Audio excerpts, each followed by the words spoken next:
everyone, this is Crystal Snapdragon, and welcome to a first look at Perfect World International. Now, this game has been around for a super duper long time. It was initially released in 2005, and so while the graphics are a little iffy, it still is beautiful in its own unique way. Now, I would have never played this in 2005 because I had no idea that MMOs existed, but I'm super glad that I can try and appreciate it today. So we're going to go ahead and we're going to try and make a character. The good thing about this is that starting now isn't for naught because they have been, releasing expansion packs and they still sort of develop it.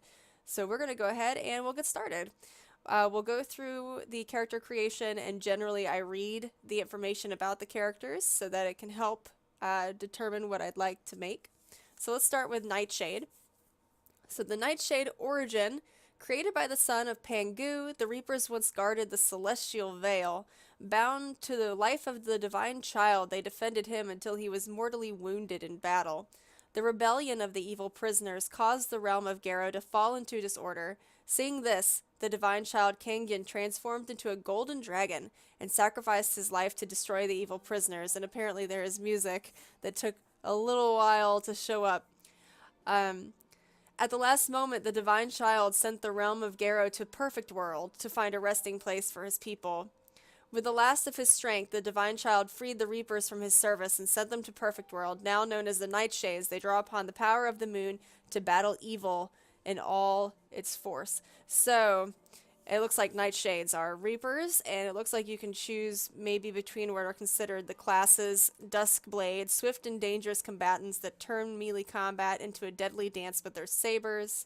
Let's look at Stormbringer. Okay, so it's the classes that are gender locked. Well, yeah, it looks like Nightshade is the race, and Duskblade and Stormbringer are the classes, but we'll see. They might not be gender locked. Let's see, Stormbringer, wielders of ice and thunder magic. They use something to channel raging storms against their foes. Okay, so that is the Nightshade. Let's look at the Earth Guard. Whoa, dude. Earthguard origin. The number of souls in the mortal world grew quickly due to years of war. Deities sent their emissaries to screen the souls. The good souls were allowed to sleep peacefully while the evil souls were subject to purification. After 500 years, the number of evil souls were growing. To combat the evil souls, deities awoke the good souls, endowed them with magic powers, and opened their third eye. These souls came to be known as the Earthguard. These story backgrounds are actually kind of not bad at all. The origin stories are pretty interesting. So the Earthguard are good souls that were allowed to sleep peacefully in the mortal world. It looks like we can choose from Seeker, which is the male. They train in both the martial and arcane arts and use the element of metal to enhance their close combat swordplay. We also have Mystic, and I like the armor. They summon a variety of powerful creatures and plants to fight for their cause, and you guys know I love characters that can summon creatures, so we'll keep the Mystic Earthguard in mind. Let's go for Tideborn. Oh my god, that outfit is absolutely precious! Oh my goodness. This game is gonna make me just keel over and die because of how adorable these outfits are. Alright, Tideborn origin. The Tideborn were ancient tribe who devout worshippers of a great water god. Eventually, their god endowed them with the ability to live on both land and sea. It was because of this special gift that the tribe was able to find Perfect World, but was soon lost somewhere in the Sea of Reality. After years of wandering the sea, the tribe settled on the Barrier Island. Here they began their life as the Tideborn. So we have Psychic, which use mysterious powers to cripple their opponent. And then, oh, I love that outfit so much. Assassin, they can disappear at will. Wow, that was so southern. I apologize. Assassin, they can disappear at will and employ their stealth to deal explosive damage to their opponents.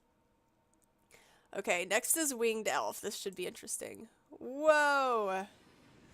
Okay, elf origin. Once, gods and men alike feasted joyously together. After many years of kinship and prosperity, a new generation of half-god, half-mortal offspring was born. To these children, the gods granted wings and the gift of flight.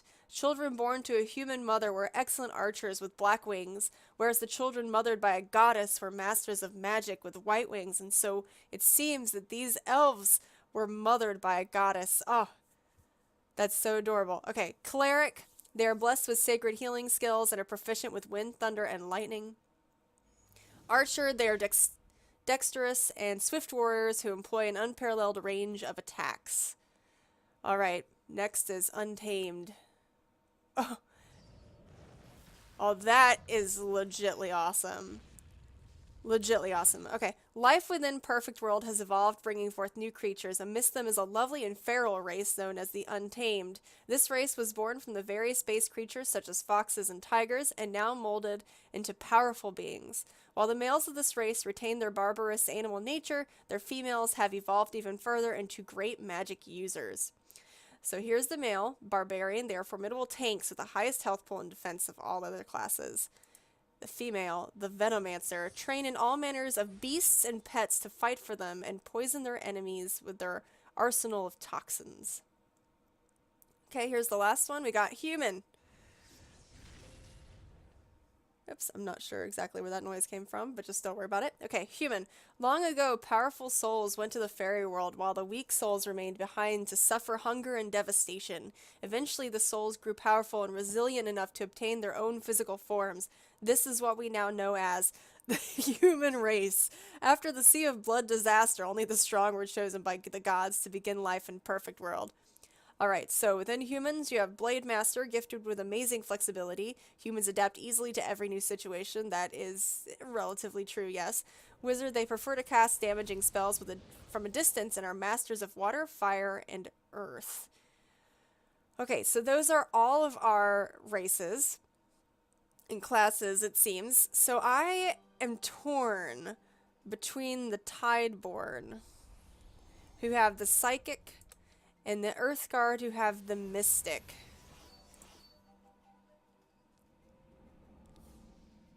It looks like the Mystic is the healer. I'm going to assume Mystic is the healer. I'm going to go, you know, I really want to do the Psychic. That outfit is just absolutely precious, and I'm not saying I'm going to have that outfit. I'm just saying that it's just so adorable that we're just going to have to go with it. So we're going to choose the Psychic.